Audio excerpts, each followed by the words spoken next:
Are you tired of being an adult? Like, do sometimes you wish that you were a kid again and you can just do fun things like getting paid for a hobby, right? So this week on Motivation and Confidence, we're going to talk about 3 things you can do to identify a hobby. Stay tuned.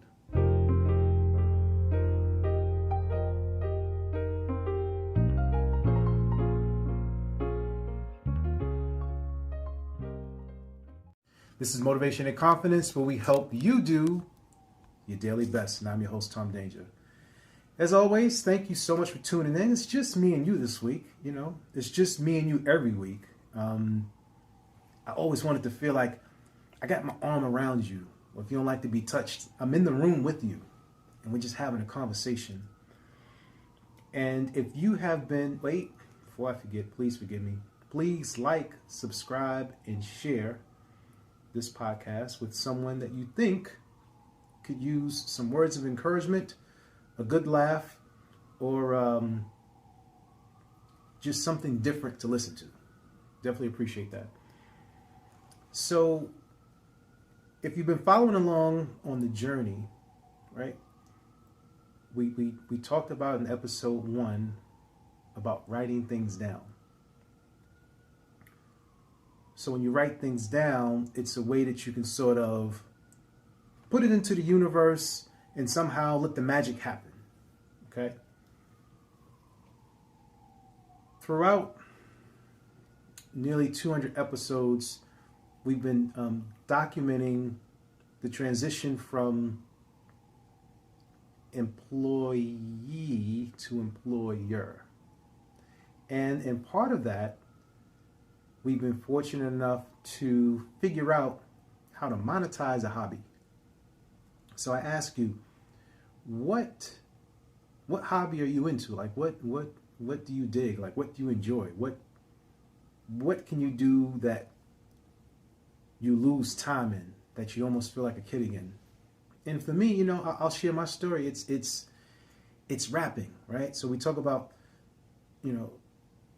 things you could do to find that hobby. One of the things is looking at your childhood and what things you did during your childhood that makes you feel as if you're a kid again. When I first fell in love with hip hop, sounds like brown sugar, right? First fell in love with hip hop. It was a record that was called Veronica, Veronica. And I was about, I always forget, I'm going to say about 12 years old. I just love this record. It touched me. And for those of you who follow me on Instagram, like every Friday, I drop a freestyle. I rap. This is 2 years straight consistently, to the point to where, I've put out a few singles in the past year, as well as an EP. But every time that I hear a beat, a sound, or something that inspires me, I just want to get on the microphone and feel like a kid again. And that's my why. So it's part of figuring out your why. Like, some people, they look at what you do, and because they don't necessarily understand it, they question it or they try to cast stones.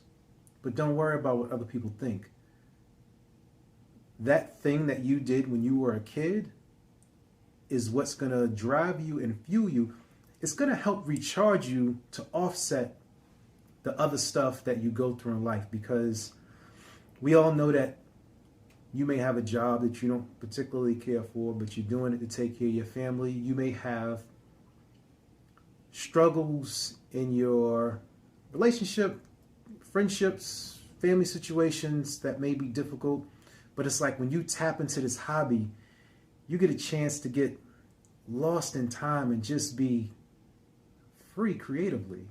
Now, don't get stifled with thinking about what other people are going to think. Just think about that kid, right? And for those of us that have children, you know how it is when you look at kids that are playing. Like, when you look at kids when they're super young, like on the playground, like they just running around in circles and they don't even have anything to play with. That's just the natural energy of kids, man. Like they feel happy until we as adults start to dump crap on them, and then they start thinking and becoming super conscious about things, and we put restrictions and fear on them, like, you're gonna fall and don't play with that and put that in your mouth.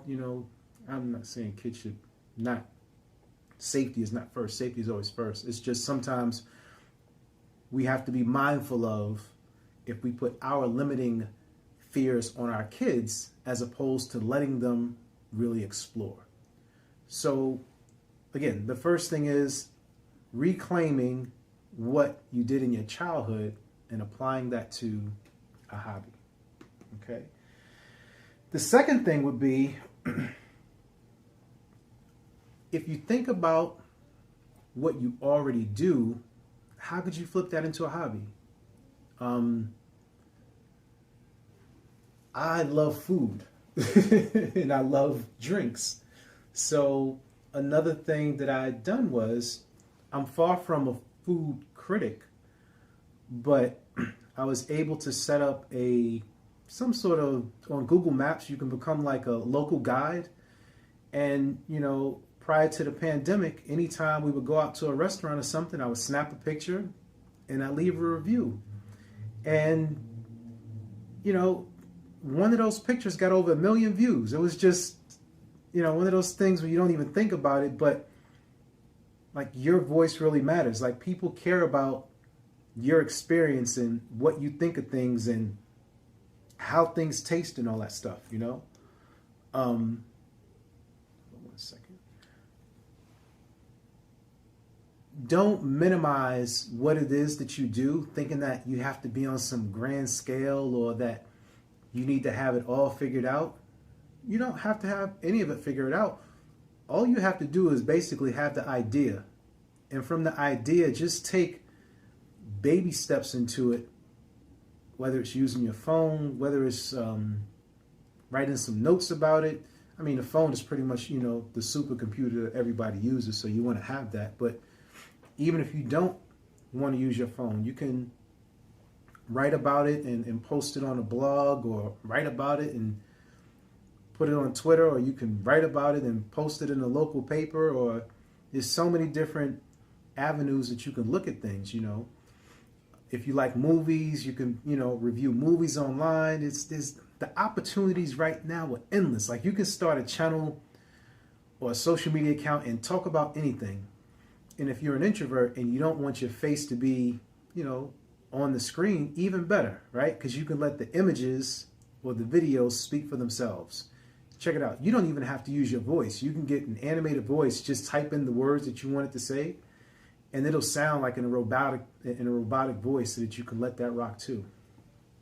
And then, lastly, when you're looking at getting into a hobby, the third thing is something that I've talked about a few times, right? And that's taking an assessment. The assessment that I've used, and I've honestly, I want to say I've taken at least 12 different types, but the one that we speak about all the time is the DISC assessment. The DISC assessment, created by William Markston, has been around since the early 1900s, and it basically identifies what you are good at based on your natural abilities and your adapted abilities. And what's the difference here? Natural is how you do things when people are not looking at you, and adaptive is how you do things when people are looking at you. And it basically identifies 4 different pillars: how you make decisions, how you interact with people, the pace in which you do things, and how you work within processes and procedures. And you can take that assessment. It only takes about 10 minutes, and then you will automatically identify what you are naturally good at. And if you're interested in taking this assessment, as always, complimentary to all the listeners of Motivation and Confidence, feel free to drop a line at tomdanger.com. Just go to tomdanger.com, TOMDANGER.com.